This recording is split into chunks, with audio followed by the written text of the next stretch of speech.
कृष्ण कहते ही हमारे नेत्रों के सन्मुख कौन सी छवि आती है? मोर का मुकुट लगा हुआ है, उसमें एक मयूर का पिच्छ है, पीतांबर धारण किया हुआ है, हाथ में बांसुरी लिए, त्रिभंग ललित जो स्वरूप है उसको कहते हैं श्री कृष्ण। घर घर में जाके जो माखन चोरी करता है उसको कहते हैं श्री कृष्ण। गोपियों का चीर हरण करता है उसको कहते हैं श्री कृष्ण। भक्तों का पीर हरण करता है उसको कहते हैं श्री कृष्ण। यशोदा जैसे वात्सल्य रस की उपासिकाएं हैं, उनको वात्सल्य रस प्रदान करता है, उसको कहते हैं श्री कृष्ण। गोपियां श्रृंगार रस की प्रेमिकाएं हैं, मधुर रस की प्रेमिकाएं हैं, ऐसों को जो मधुर रस प्रदान करता है उसको कहते हैं श्री कृष्ण। सुदामा आदि ऐसे जीव का जो सखा है उसको कहते हैं श्री कृष्ण। अर्जुन जैसे भक्त का सारथी बन के जो आगे रथ पर बैठता है उसको कहते हैं श्री कृष्ण। और भक्तों के दुख को हरण करने के लिए जो विषपान करता हो उसको कहते हैं श्री कृष्ण। विषपान करने के बाद भी जिसके मुखारविंद पर आनंद की छटा बिखर रही हो उसको कहते हैं श्री कृष्ण। जिसका नाम लेने से रोम रोम पुलकित होता है उसको कहते हैं श्री कृष्ण। जिसका दर्शन करने से समस्त प्रकार के ताप संताप दूर होते हैं उसको कहते हैं श्री कृष्ण। आहा, जिसकी कथा सुनने के बाद में जीवन बदल जाता है उसको कहते हैं श्री कृष्ण। जिसको सुनने, देखने, स्पर्श करने, जिसके निमित्त कुछ भी करने के बाद में संसार के वैभव, तुच्छ वैभव के प्रति, इस नाशवान पदार्थ और नाशवान संसार के प्रति आसक्ति की बेड़ियां टूट जाती है उसको कहते हैं श्री कृष्ण। वैराग्य का भाव जगता है उसको कहते हैं श्री कृष्ण। ज्ञान की बंसी बजती है उसको कहते हैं श्री कृष्ण। आनंद की वर्षा होती है उसको कहते हैं श्री कृष्ण। परंतु यहां कुछ और ही कहा गया, कृष्ण का परिचय कुछ और दिया गया। क्या परिचय दिया गया? कुछ लक्षण बताए हैं कृष्ण के, क्योंकि यहां और लक्षण नहीं बतलाए, यहां कुछ लक्षण बताए हैं। सच्चिदानंद रूपाय। देखिए, किसी के भी साथ संबंध होता है तो सबसे पहले जब किसी से संबंध होता है ना, उसका चेहरा देखा जाता है ना, उसका स्वरूप कैसा है, देखने में ठीक ठाक है। उसके बाद उसके गुणधर्म देखे जाते हैं, वो करता क्या है। उसके बाद उसका स्वभाव देखा जाता है। तो रूप, गुणधर्म और स्वभाव, तो ये 3 लक्षण यहां भगवान के बतलाए हैं, या और कोई लक्षण नहीं बतलाया है। सतचित आनंद स्वरूप जो है वह है श्री कृष्ण। हमारा श्री कृष्ण कैसा है? सतचित आनंद। सत क्या है? तो सत कहते हैं सदा विद्यते इति सत, जो सदैव विराजमान रहे, जो पहले से था, बीच में है और अंत में भी रहेगा, अर्थात जिसकी सत्ता का कभी नाश नहीं होता है उसको कहते हैं सत। इसीलिए कृष्ण का जब अवतार होता है तो वहां देवता जब स्तुति गाते हैं ना कृष्ण की, तो कहते हैं सत्यव्रतम त्रिसत्य परम त्रिसत्यम सत्यस्य नेत्रम। वहां पर सत्य स्वरूप करके भगवान का वंदन किया। सत्यात्मकम त्वाम शरणम प्रपन्नाः। हे सत्यात्मक प्रभु। गीता में एक श्लोक आता है, बड़ा सुंदर श्लोक, और पूज्य स्वामी राम सुखदास जी महाराज जी का प्रिय श्लोक। प्रिय श्लोक, मैंने उनके जितने भी ग्रंथ पढ़े हैं, जितनी भी पुस्तक पढ़ी है, उन्होंने इस श्लोक पर बड़ा ही बल दिया है। कौन सा? ना सतो विद्यते भावो ना भावो विद्यते सतः, न असतो विद्यते भावो। असत कहीं भी विद्यमान नहीं है, उसकी सत्ता है ही नहीं। न अभावो विद्यते सतः, जो सत है उसका कहीं भी अभाव नहीं है। सत कैसे? देखिए, वायु हमें दिखाई नहीं देता है लेकिन उसकी सत्ता है कि नहीं?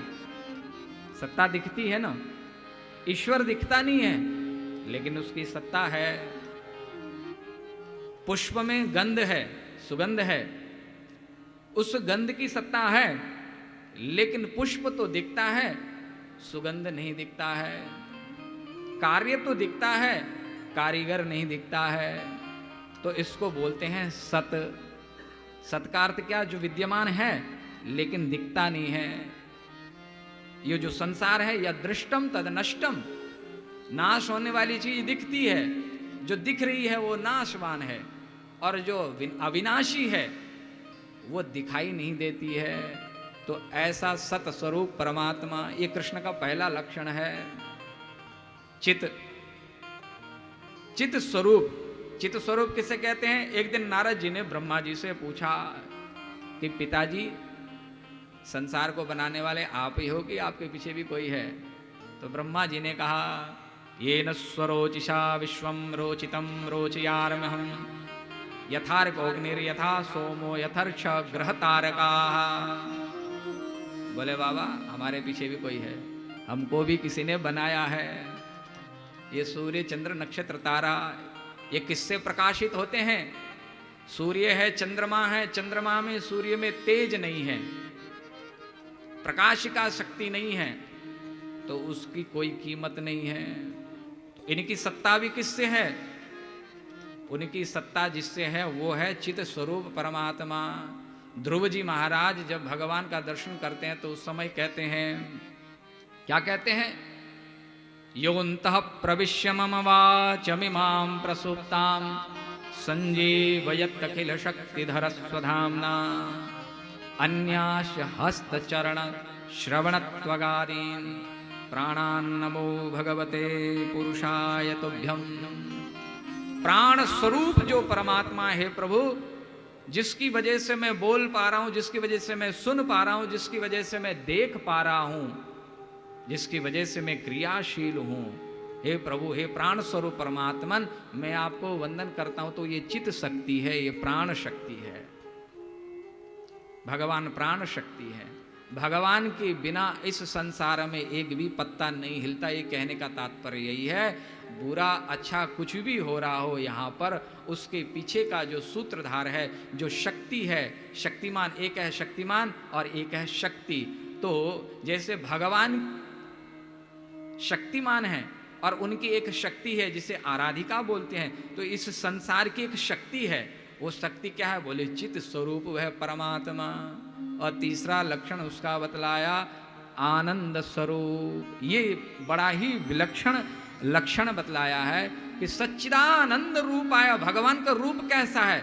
भगवान का रूप है वो दिखता नहीं है, लेकिन वो हमेशा हमारे साथ में है और हमेशा रहेगा ही रहेगा। हमारे आने से पहले भी वो था, हमारे आने के बाद भी वो है और हमारे जाने के बाद भी वो सदैव ही रहेगा। ये सत स्वरूप प्राण शक्ति है, उसके बिना कुछ भी यहाँ नहीं हो सकता है।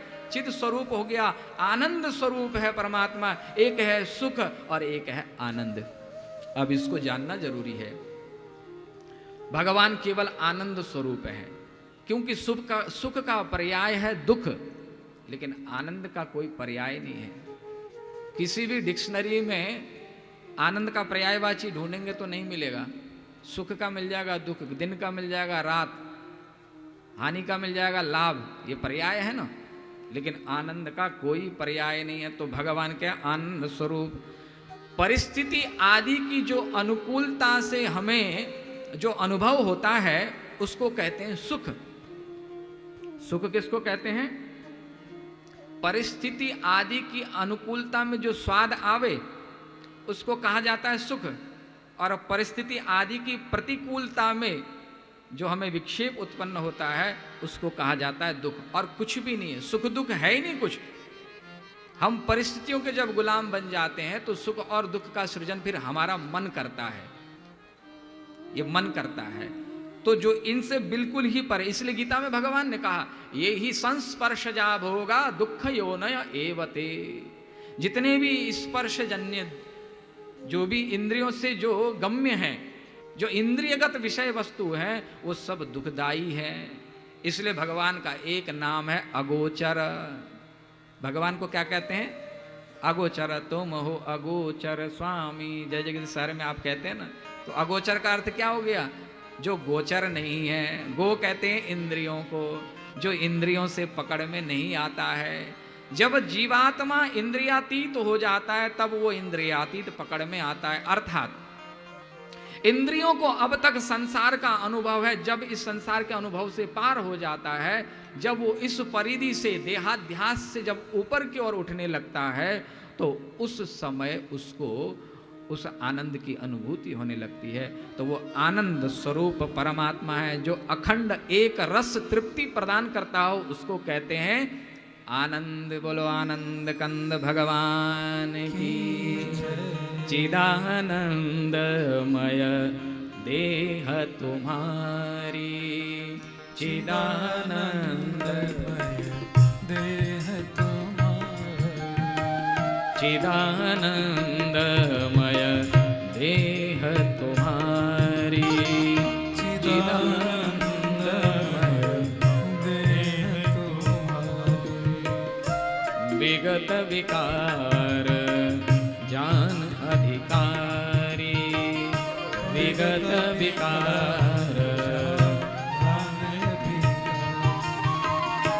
नरतन धरे वो संत सुर काजा, नरतन धरे वो संत सुर काजा, नरतन धरे वो संत सुर काजा, नरतन धरे वो संत सुर काजा।